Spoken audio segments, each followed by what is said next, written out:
तेलंगणाचे राज्यपाल जिष्णू देव वर्मा यांची महाराष्ट्राच्या राज्यपालपदी नियुक्ती केली आहे। राष्ट्रपती द्रौपदी मुर्मू यांनी जिष्णू देव वर्मा यांच्या नावाची घोषणा केली।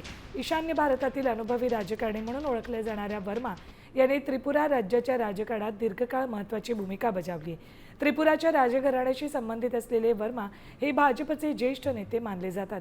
2018 ते 23 या कालावधीत त्यांनी त्रिपुराचे उपमुख्यमंत्री म्हणून काम करत राज्याचा वित्त, ऊर्जा आणि ग्रामीण विकासासारख्या महत्त्वाच्या खात्यांची जबाबदारी सांभाळली होती। मूळचे त्रिपुराचे, तिथल्या राजघराण्याशी त्यांचा संबंध आहे। भाजपमधून राजकीय कारकिर्दीला वर्मांनी सुरुवात केली। त्रिपुरात डाव्या पक्षांचं वर्चस्व असतानाही भाजपचा प्रसार त्यांनी केला।